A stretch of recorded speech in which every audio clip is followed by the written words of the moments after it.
Hi there, this is Save with Crypto. Okay, so today I'm just going to talk about LordToken.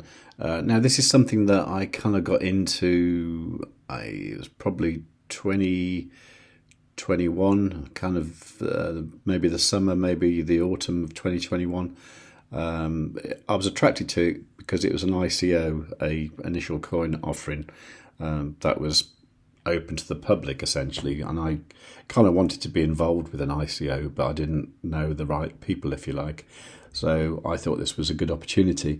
Might have been a slight mistake really, because I was enticed by the fact that it was using the Binance Smart Chain, and now I realise that anybody can, release a coin on the Binance Smart Chain. So it's not particularly clever that, but nevertheless, I invested. I think initially about €1,000 into this, and I also got some extra tokens from referrals as well.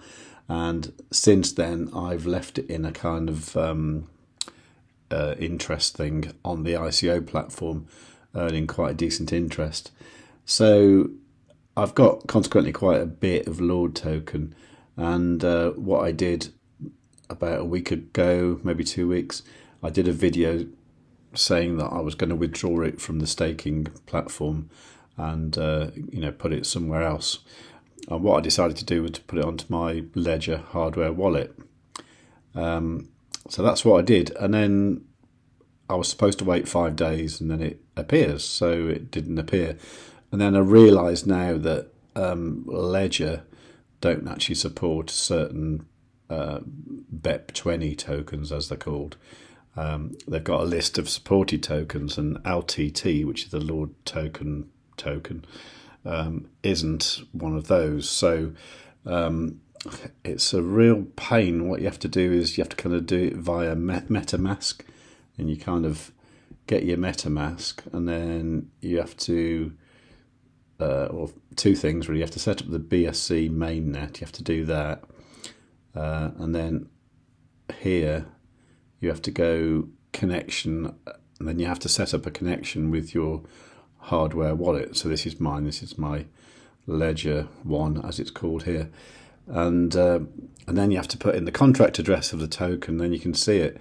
And I hated doing that. I mean, I'm not a fan of MetaMask anyway. So once it was done, I thought, okay, well, I'm going to move it somewhere where I can do something with it. So I tried swapping it to something else like BNB or Ethereum on MetaMask, and it didn't seem to work for some reason.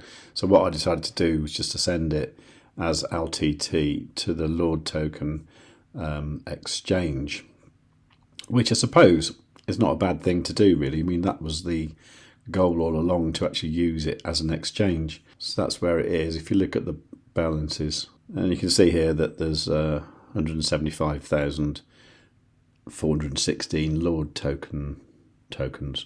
And there's also a little bit of BNB there. That's because I had to put some BNB onto MetaMask to pay the gas fees for moving it all around. Real pain.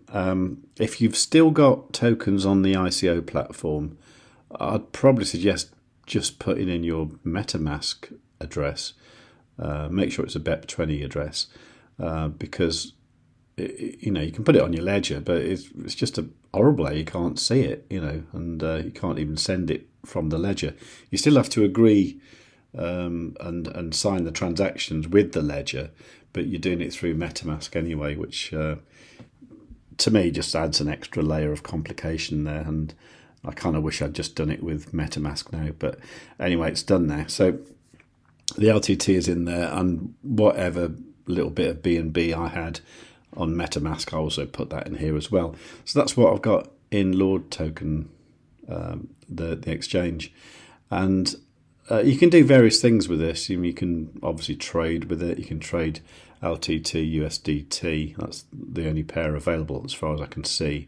There's a savings type of thing as well, where you can lock it for 30 days at 7% APR, 60 days at 9% APR, or 12% APR if you lock it for 90 days. So there's that, what you can do. I might do that actually, just to stop me doing something stupid with it, because I looked into this a little bit more and I realised that LordToken has actually now become Davency. Now, LordToken is still going to be the name of the actual exchange, but Davency is the entire company, and that the idea is they're going to be, a sort of Web3 type company, in much the same way that ZoidPay is, I think, really. So this kind of interested me a little bit. I thought, okay, well, this is actually more interesting than just being a French crypto exchange. And the only reason I could see people would use that in France is because they want French-speaking support. But, I mean, how often do you actually speak to a person? I don't know. But then I found a video from the AMA of Davency / LordToken from last year. So this was the video. It's from November the 28th last year. And it's quite interesting, actually. It takes a while to get started, really. If you look at my comment here, you can see that the actual Q&A starts at 43:46. So skip up to there if you just want to listen to the questions that people asked. But I suggest you watch this bit before as well, around about 20 minutes. It's talking about what the plans are for Davency, really. So the exchange is just going to be part of it, and then you've got things like, insurance. You've got a kind of identity management thing in the way that kind of Ethereum is trying to do over on the Elrond blockchain. That's quite interesting. Then you've got things like loans, and you're going to have, leverage trading as well. But there's quite a lot of stuff in there. If you watch this video, you'll see what it's all about. Anyway, this got me thinking about the actual token price, because if you've been involved with this, you know that the ICO price was 5 cents, and the price of it did actually go up to over 5 cents, more like 6 cents, around about April last year. But unfortunately, since then, because of everything that's happened, really, the price is actually down now 82%, which is not good, is it? So it's actually at $0.009, so like 0.9 of a cent. So it's not even a fifth of what it was at the ICO price. Now, that's a little bit depressing, but there again, LordToken has only actually had the PSAN certificate or regulation, or whatever it is, but that's the thing you need to operate as a digital currency company in France. So really, they've only actually been able to serve the French for a few weeks. So this could be the very start of the platform gaining adoption and going forwards. If you watch this video, it's pretty good, actually. It's it talks about a lot of things they're doing, and it's all actually quite positive. Now, jokingly, I was a little bit down on LordToken because the actual launch of the platform was pretty bad last year. There's all sorts of pages that weren't working, and the KYC was quite difficult, and then just lots of things that didn't really work. And I kind of just blamed it on them being French. As many of you know, I lived in France for about 20 years, and I got very used to the way French things work, which is usually very slowly and not particularly good sometimes. It's easy to be critical, but having a look at this, I'm quite confident about the future of LordToken now. So I think I'm going to hang on to my tokens. I mean, it's a bit of a gamble, but I did only initially put in €1,000. So I think it's worth a gamble. So that's what I'm doing. I am considering putting some in the savings thing, though, just mainly to stop me doing anything silly with it, because I know what I'll be tempted to do is if the price, doubles or something, then I'll be tempted to, sell some of it, when really I know I should wait till at least it's above the ICO price of 5 cents. And that could obviously take a while. I mean, I might just lock it up for 90 days and take the 12% APY and, not worry about it. I think that might be the way to go. But if you've got any thoughts yourself, then let me know. I'll be interested to know what you think I should do with it.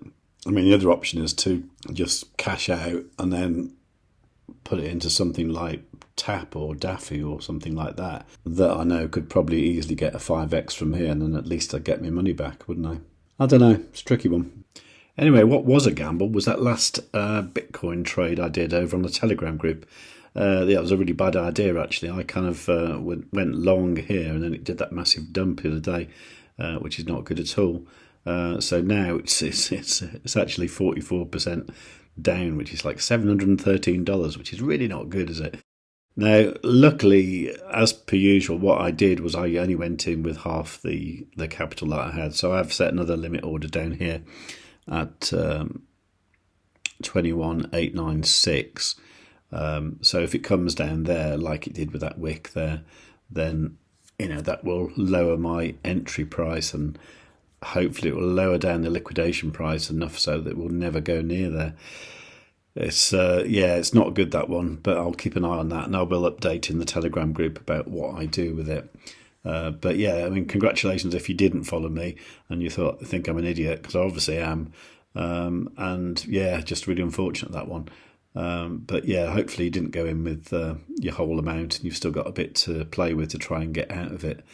There is also the option of with that one of just taking the loss here and then just saying, well, okay, that loses $700, but I am, from the initial $200 I had in the account, I am still like very up.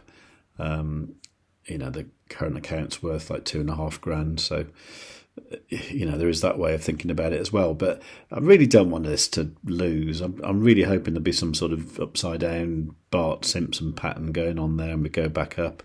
But it's really hard to say. I've looked at loads of stuff on YouTube and all that, and just nobody knows what it's going to do at the moment. I think it will go up, but I am often wrong. But anyway, if you have any ideas yourself, let me know in the comments down below. And while you're down there, give the video a like, make sure you're subscribed, and above all, tell your friends.